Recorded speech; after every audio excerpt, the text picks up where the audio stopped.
Namaskar, hello and welcome to Sansad TV. I'm Teena Jha. Well, India has accelerated efforts to bring back its citizens from Ukraine, which is witnessing mass exodus of people fleeing towards Eastern European regions. How are talks progressing between Russia and Ukraine? All of the updates on the big stories of the day in the news tonight. But first, the headlines. Efforts to defuse Russia-Ukraine conflict intensify. Both sides hold talks on Belarus border. UNSC convenes special session. Prime Minister chairs high-level meeting on Ukraine crisis. 4 union ministers deputed to ensure safe return of the Indians. PM Gati Shakti will optimize use of resources while developing modern infrastructure, asserts Prime Minister Modi. In Manipur, first phase polling for 38 seats ends. Campaigning intensifies for the second phase. Voting has concluded also for 292 seats in Uttar Pradesh. Good news on the economic front. Core sector production up 3.7% in January. GDP growth 5.4% in the third quarter. Details on each of these big stories in a while, but first a quick look at the other stories that made news through the day. Madhavi Puri Buch appointed new chairperson of the Securities and Exchange Board of India. Regular international flights suspended till further order, says aviation regulator DGCA. Daily COVID national case count falls below 10,000, 8,013 new cases reported in the last 24 hours. India celebrates Science Day, commemorates the discovery of the Raman effect. Kerala allows cinema halls to use full seating capacity in view of falling COVID cases. Illegal twin Noida Supertech towers to be demolished by 22nd of May, says the Supreme Court. 84,769 children up to the age of 5 administered polio drops in Puducherry. State budget for the financial year 2022-23 presented in Bihar. Compensation for death in hit-and-run accident to increase 8-fold to 2 lakh starting 1st of April. New Zealand ends requirement for incoming travellers to isolate themselves. And now news from Russia-Ukraine conflict.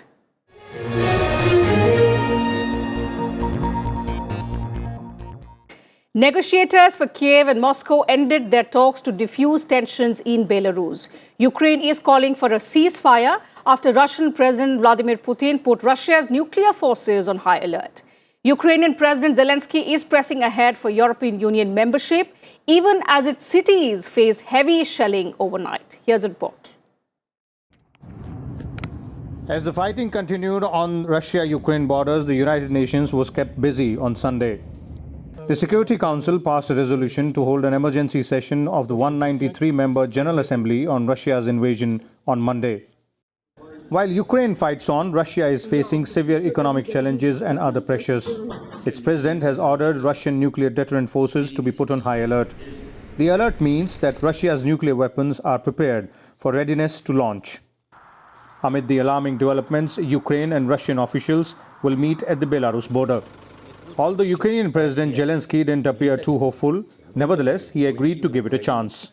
Meanwhile, the European Union said it will finance and deliver weapons and other equipments to Ukraine. But it is on the ground that the real picture seems miles away from these conference rooms. Russian forces are bombarding the Ukrainian capital Kiev.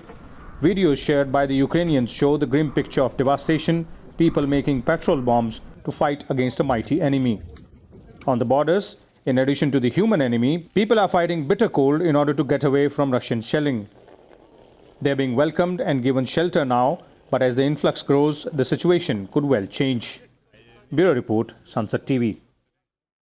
Meanwhile, Europe and Canada are closing their airspace to Russian airlines, increasing pressure also on the United States to do the same.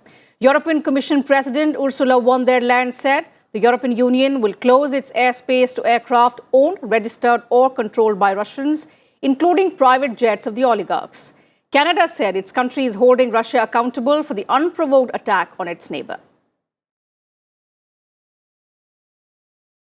The Russian invasion of Ukraine entered its fifth day today. Let's look at the actions and the sanctions that various countries have been imposing on Moscow. The United States and its allies moved to block the access for some Russian banks to the SWIFT international payment system. The action ensures that Moscow's banks are disconnected from the international financial system and harm their ability to operate globally. Wider restrictions were imposed on semiconductors, telecommunication, encryption, security, lasers, sensors, also navigation, avionics, and maritime technologies. The European Union also agreed to the SWIFT sanctions. In addition, it is freezing European assets of Russian President Vladimir Putin and his Foreign Minister Sergei Lavrov. But the EU has not curbed Russian energy imports. It has also not curbed travel for Putin, saying it will hamper diplomatic measures to end the crisis. While Japan is including financial institutions and military equipment exports in its list of sanctions as well, it has said an impact on its energy supply is unlikely. Tokyo will also halt exports of military-use goods such as semiconductors. South Africa is also banning exports of strategic items. It is joining Western countries' moves to block some Russian banks from the SWIFT international payment system. The Korean government also decided to review other measures like the resale of LNG to Europe. UK's largest ever package of sanctions against Russia targeted its banks, members of Putin's closest circle, and wealthy Russians who enjoy high-rolling lifestyles in London. The British government said it will impose an asset freeze on major Russian banks, including state-owned VTB, its second biggest bank, and also stop major Russian companies from raising finances in the UK. Canada targeted 62 Russian individuals and entities, including members of the elite and major banks, and also cancelled all export permits. The sanctions will target the Russian Security Council, including the defense minister, the finance minister, and the justice minister of the country. The Czech Republic has banned Russian airlines from flying to the Central European country and is also speeding up its exit from two international banks set up in the Soviet era. Taiwan, the world's largest contract chip maker, said it would comply with all export control rules as well. Australia also imposed more sanctions on Russia, targeting several of its elite citizens and lawmakers, and said it was unacceptable that China was easing trade restrictions with Moscow at a time when it has invaded Ukraine. New Zealand has imposed travel bans on Russia and prohibited trade to its military and security forces. 4 senior ministers are flying to Ukraine's border nations to coordinate the evacuation of Indian students. Prime Minister Narendra Modi chaired a meeting with top ministers and officials this morning on the Ukraine crisis and also the Indians who are trying to leave Ukraine. Union ministers Hardeep Singh Puri, Jyotiraditya Scindia, Kiren Rijiju and VK Singh will be travelling to these countries surrounding Ukraine as special envoys of India to help with the evacuation procedure. Jyotiraditya Scindia will look after Romania and Moldova. Kiren Rijiju will fly to Slovakia. Hardeep Singh Puri will go to Hungary and VK Singh will be in Poland. On Sunday evening, Prime Minister Modi met Foreign Minister S. Jaishankar, Foreign Secretary Harshvardhan Shringla, also Cabinet Secretary Rajiv Gauba, among others. He said the safe evacuation of Indian students is right now a priority.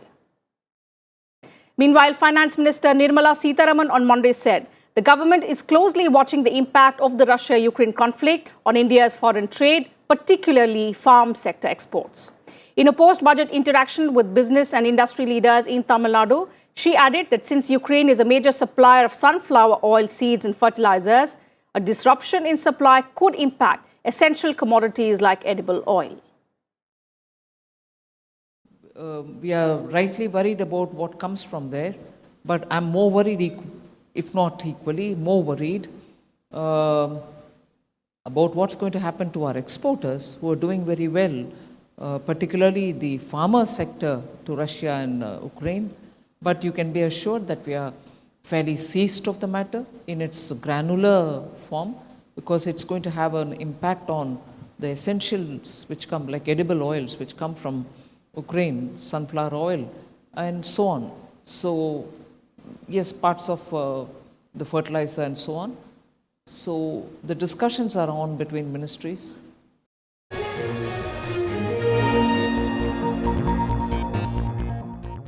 And let's now get you all the election news.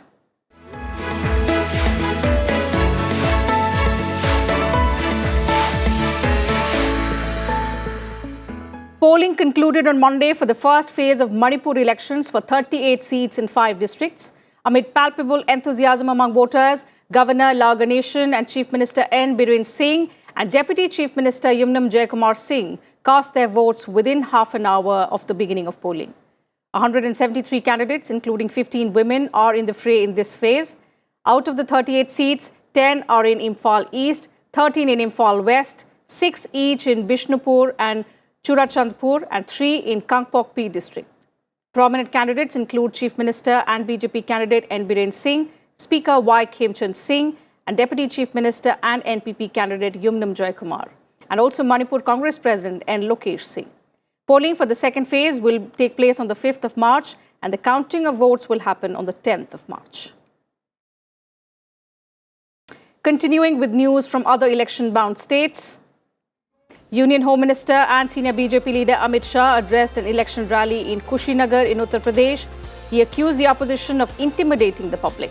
He said the BJP government built houses for the poor by freeing government land worth crores. In Machli Sheher, Jaunpur, BJP President JP Nadda said only the BJP can give the report card of its work. He said his party alone has the commitment to uphold the rule of law. UP Chief Minister Yogi Adityanath hit out against previous governments in Devariya, listing his government's achievements. He said development works were carried out in the entire state without any discrimination. Work was also done to provide uninterrupted power supply to residents. Madhya Pradesh Chief Minister Shivraj Singh Chauhan targeted the opposition at an election rally in Ghazipur in Uttar Pradesh. He accused previous governments of corruption and duping the public. Samajwadi Party President Akhilesh Yadav told a public meeting in Basti that the BJP had failed to keep its promises. While Congress General Secretary Priyanka Gandhi Vadra held a roadshow in Uttar Pradesh's Balia, she appealed for votes for her party candidates.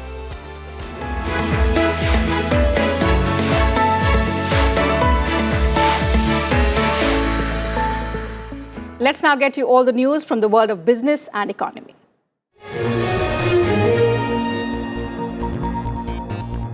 Prime Minister Narendra Modi addressed a webinar on Monday on the vision of Gati Shakti and its convergence with the Union Budget 2022. He said infrastructure planning, implementation and monitoring will get a new direction from PM Gati Shakti that will bring down the time, also the cost overrun of the projects. He added that Gati Shakti will ensure true public-private partnership in infrastructure creation from infrastructure planning to development and utilization stage. देश के दुर्गम पहाड़ी क्षेत्रों में connectivity सुधारने के लिए national ropeway development programme शुरू किया जा रहा है। हमारी सरकार नॉर्थ ईस्ट के संतुलित विकास के लिए भी कमिटेड है। India's GDP for the October-December quarter Q3 grew by 5.4%, while production of 8 infrastructure sectors expanded by 3.7% in January against 1.3% in the same month last year. Crude oil and fertilizer production recorded negative growth in January. The core sector industries had grown by 4.1% in December 2021. Growth rate of the 8 infrastructure sectors, coal, crude oil, natural gas, refinery products, fertilizers, steel, cement and electricity stood at 11.6% during April to January this fiscal, as against a negative growth of 8.6% in the same period last fiscal.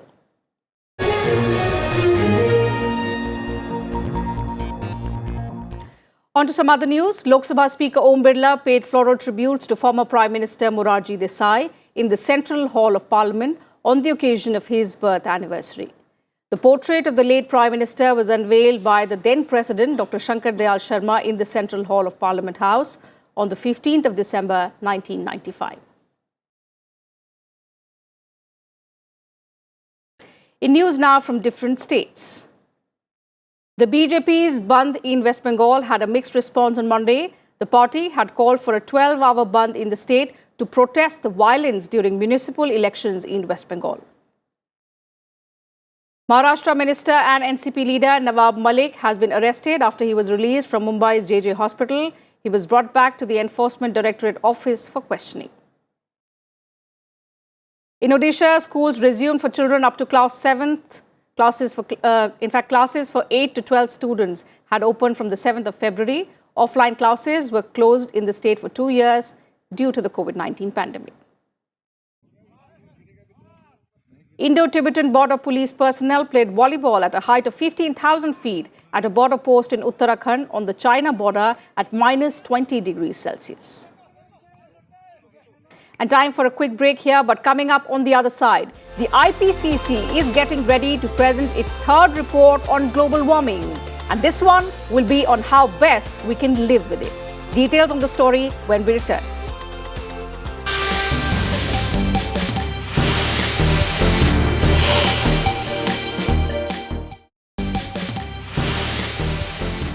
Thanks for staying with us on the news. Let's now get you updates from around the world. Nepal's parliament has approved a contentious $500 million US grant despite street opposition from the communist parties. Nepal signed the US government's Millennium Challenge Corporation Pact in 2017 to fund infrastructure projects, but its ratification had been in limbo because of political divisions. The Communist Party said it undermined Nepal's sovereignty. Compared with previous days, a smaller group of opponents of the pact clashed with the police outside parliament on Sunday afternoon.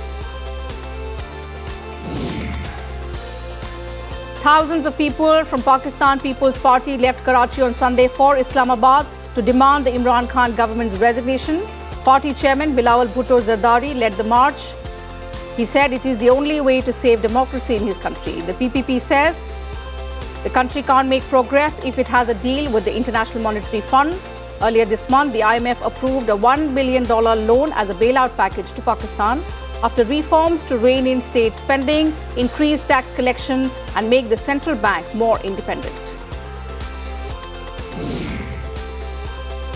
South Korea urged the North to maintain its self-imposed moratorium after Pyongyang claimed that it has conducted a major test for satellite reconnaissance development.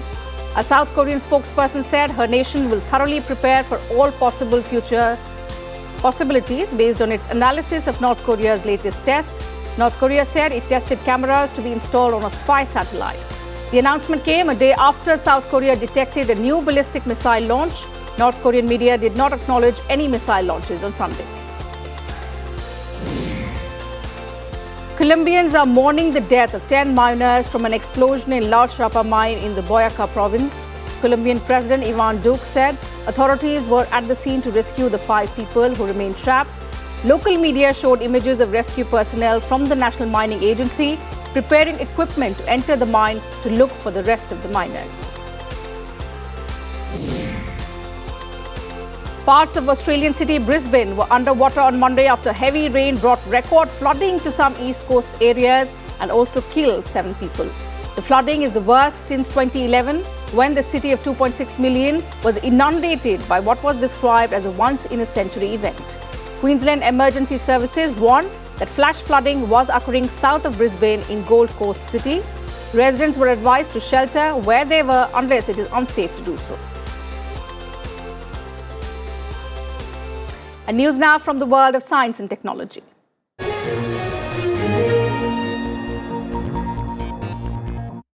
A payload on board ISRO's Chandrayaan-2 orbiter has detected solar proton events. Now, these are spectacular eruptions, also called solar flares, that sometimes spew out energetic particles into interplanetary space. The Large Area Soft X-ray spectrometer on board ISRO's C2 orbiter detected the strong energy output that was missed by most global missions.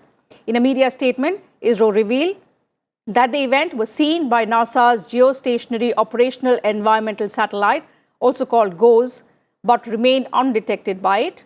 The GOES satellite failed to detect the event since it orbits around Earth, and the Earth's magnetic field protects the planet from such harmful solar events.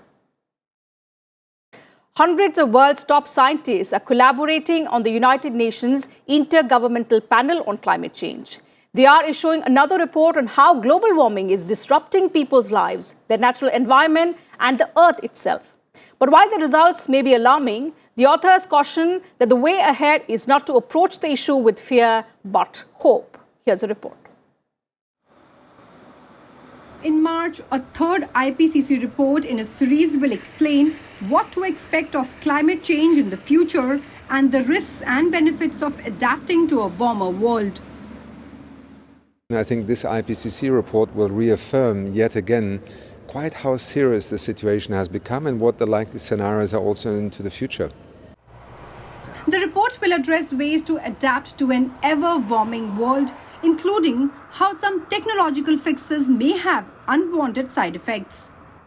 What I think has become ever more clear is that the poorest, the most vulnerable in our societies are also going to be the front line of the impact of climate change. The experts say that in some places, warming is close to limits, and in a few cases, like much of the world's coral reefs, it has even passed them. But the way to approach the issue, however serious, they say is with hope that we can achieve great things and not through fear that will make us hide the facts. Bureau Report, Sansad TV. And all the action now from the world of sports.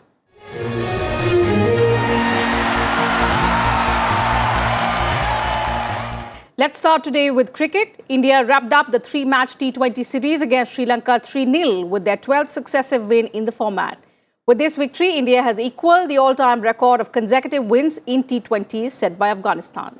Electing to bat first, Sri Lanka were put under immense pressure with Avesh Khan and Mohammad Siraj blowing away their top order.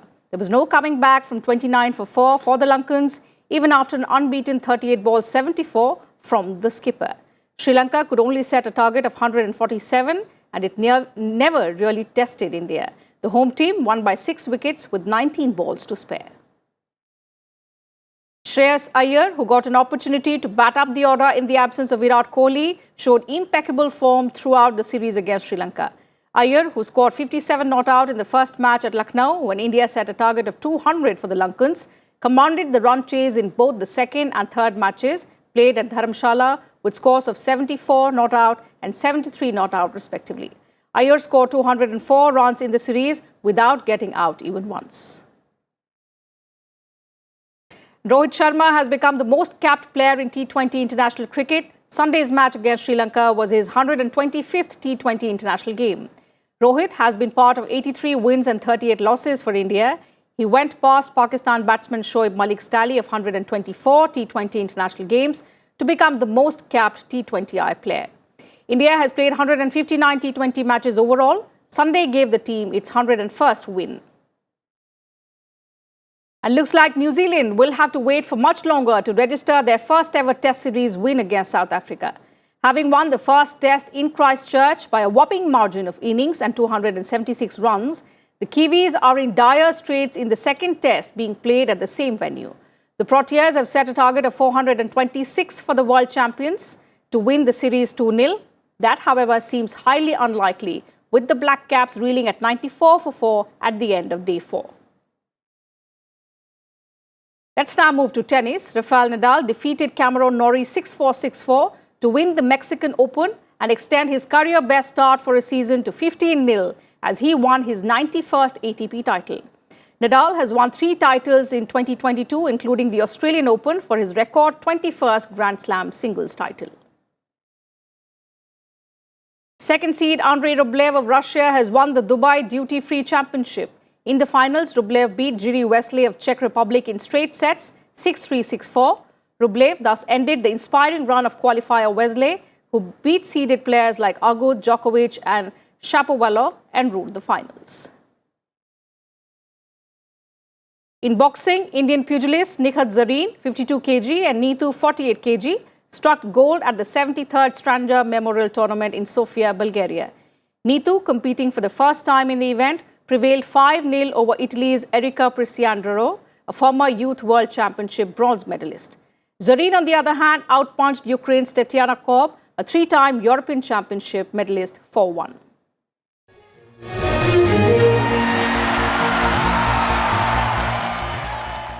COVID-19 has changed the nature of our interactions.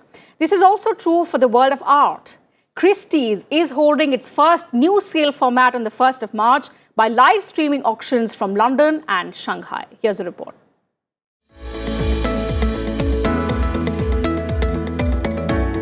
Despite having a new sales format, Christie's, the auction house, is holding to its traditional name, Evening Sale. Business usually starts at 7 p.m, but now it will have to accommodate multiple time zones to reach more bidders. The business model had to be adapted during COVID times since clients were not traveling as much as they wanted.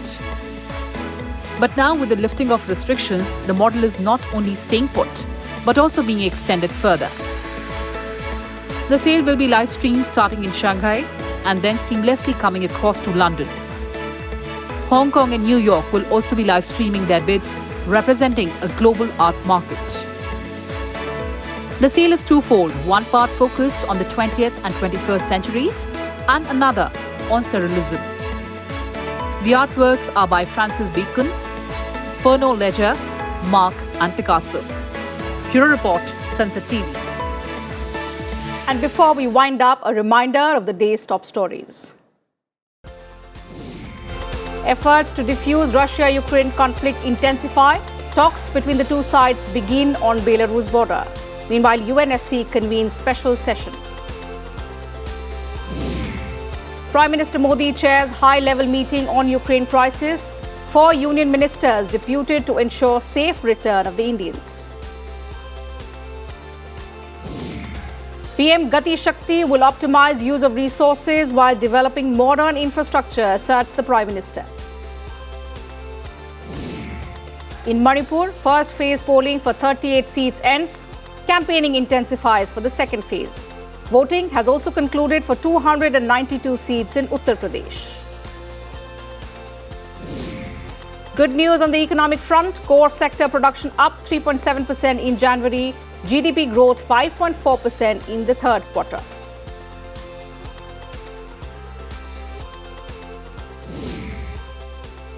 And before we close the bulletin, here's an important announcement for all our viewers. Starting tomorrow, you can catch the news at 9 p.m. instead of 8:30 p.m.